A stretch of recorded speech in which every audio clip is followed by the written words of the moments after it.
રામ, જય શ્રી કૃષ્ણ, દ્વારિકાધીશ કી। પહેલાં તો સૌથી પહેલાં તો હું કહી દઉં કે હું આપણે વાલ્મીકી ઋષિ વાલિયા લૂંટારામાંથી વાલ્મીકી ઋષિ થયા ને ત્યારે નહોતા હતા। નરેન્દ્ર મોદી નરેન્દ્રમાંથી મુખ્યમંત્રીમાંથી વડાપ્રધાન થયા, પણ હું અત્યારે એ ક્ષણની સાક્ષી છું કે મંગળદાસ હરિયાણીમાંથી મંગળદાસ બાપુ થયા, હું એની સાક્ષી છું અને એનો મને બહુ ગર્વ છે। બીજું એ કહું કે અત્યારે આપણે અહીંયા જે બેઠા છીએ ને એ બધાય ભાગ્યશાળી છીએ। એક વાત એ તમને કહું કે વાણંદ હોય વાણંદ વાળ કાપે, વાણંદ દાઢી કરે અને બીજા કરે, એમાં ફેર પડે કે ન પડે? એનો જન્મજાત છે। એમ સાધુનો દીકરો અને એના મોઢે વ્યાસપીઠ પર બેઠા પછી શું સરસ્વતી આવે છે ને એ મેં જોયું, કારણ કે મેં એને શિક્ષક તરીકે જોયા છે। એ અમારો વનિતાવૃંદનો પ્રોગ્રામ હોય અને અમે એને વ્યાયામ ટીચર તરીકે બોલાવ્યા હોય એ રીતે મેં એને જોયા છે, પણ વ્યાસપીઠનું મહત્ત્વ, એમાંય સાધુનો દીકરો, અને સૌથી વિશેષ શિલ્પાબેન માટે તો હું એ કહીશ કે દરેક સફળ પુરુષની પાછળ, એવું નથી કે સફળ, નિષ્ફળ પુરુષની પાછળ સ્ત્રી જ હોય છે અને સફળ પુરુષની પાછળ સ્ત્રી જ હોય છે, અને જેનું ચિત્ર અને ચરિત્ર બેય શુદ્ધ હોય ને એને આટલી સફળતા મળે। ડૉક્ટર સર્વપલ્લી રાધાકૃષ્ણન એને તમે જોયા છે, પણ કોઈ શિક્ષકને, હું તો એવું કહું છું કે મોરારી બાપુ પછી હરિયાણી પરિવારમાંથી આ પહેલો હીરો પાક્યો। મોરારીદાસ હરિયાણી શિક્ષકમાંથી કથાકાર થયા, એમ મંગળદાસ, હવે જો હું તો હરિયાણી ભાઈ અત્યારે તો ન જ કહી શકું, નહીંતર હું એને હરિયાણી ભાઈ જ કહું છું, મંગળદાસ બાપુ કહેતી નથી કારણ કે મારા નાના ભાઈ જેવા છે, પણ અત્યારે હું એમ કહું કે એ મોરારીદાસ બાપુ હરિયાણી પછી હરિયાણી પરિવારનો, અને મેં એના મમ્મીની વાત તો મને અત્યારે ગૌરી એનું નામ છે, ગૌરીનો પુત્ર આવવો જોઈએ।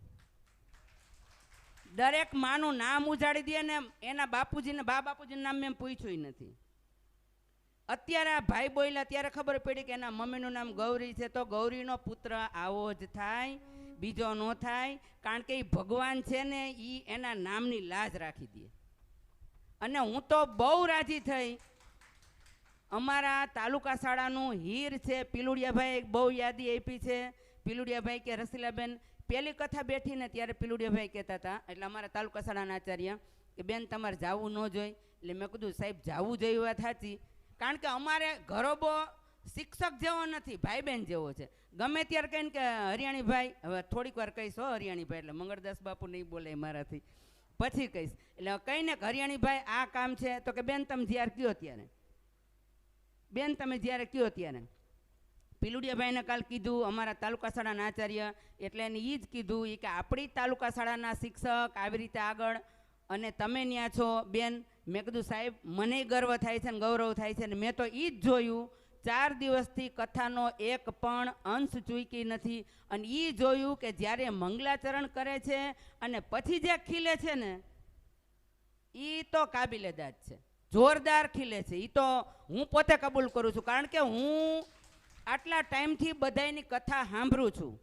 જીનપરામાં અમારે જે વક્તાઓ આવે, પણ પછી અંદરથી જે બોલાવે છે ને એ મેં તમને કીધું કે એને કોઈ અંતરિક્ષમાંથી પ્રેરણા થતી હોય ને બોલતા હોય એવું છે, એટલે આપણે બધે બહુ સદભાગી છીએ કે અહીંયા, અને નહીંતર તમે એ તો વિચાર કરો કે અત્યારે ટેકનોલોજીનો જમાનો એવો છે, મોટો મેસેજ કોઈને વાંચવો ગમતો નથી, તરત ડિલીટ મારી દે છે, તરત જ મોટો મેસેજ કોઈ વાંચતો નથી, તે 4 કલાક કઈ કથામાં બધે બેહે, એ તો વિચાર કરો, મોટો મેસેજ કોઈ વાંચતું નથી અત્યારે, તો એની બદલીમાં આ તમારી કથામાં બે, અને આમાં લગભગ કોઈ ઓલા એમ કે તમે બેહાર દો ને બેહી જાય ને ઉઠી જાય કંઈ નથી, બધાય શિક્ષિત છે જો તમે। એટલે હું તો બહુ રાજી થઈ, બહુ, અને સૌથી વિશેષ તો મને શું ગમ્યું છે, મારાથી માવડીઓ એક ફોટો પડાવવો છે।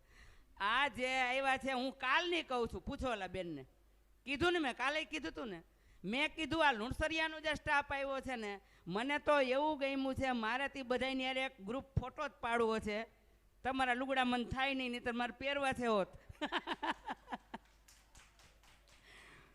એકવાર જોરથી આપણે દ્વારિકાધીશની જય બોલાવી, બહુ જાજુ હું અત્યારે નહીં કહું. બોલો દ્વારિકાધીશ કી. એક કડી ગાઈ નાખું. ઓખો તો દુનિયાથી નોખો કહેવાય, દ્વારિકાના દેવની તો વાત જ નો થાય. ઓખો તો દુનિયાથી નોખો કહેવાય, દ્વારિકાના દેવની તો આય રૂપાળી ધરતીના રૂપાળા દેવ, દરિયાના ફરિયામાં કીધા છે રે.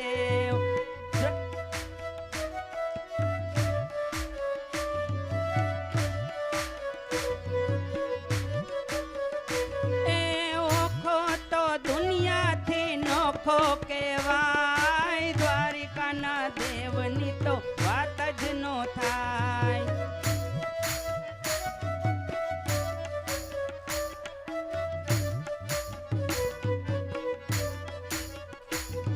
હવે હું મંગળદાસ બાપુને એક વિનંતી નહીં પણ અમારી એવી ઈચ્છા કહું કે ભાઈ તમારી 100 કથા થાય ત્યાં સુધી તમે જીવવાના નથી.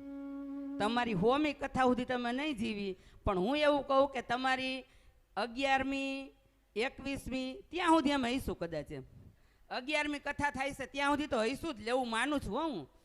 તો હવે તમને વિદેશની ધરતી ઉપર ઘણો બધો એકદમ સફળતા મળે, અને અમે આ ક્ષણના જેમ સાક્ષી છીએ એમ એના પણ સાક્ષી બનીએ એવી અમારી વ્યાસપીઠને.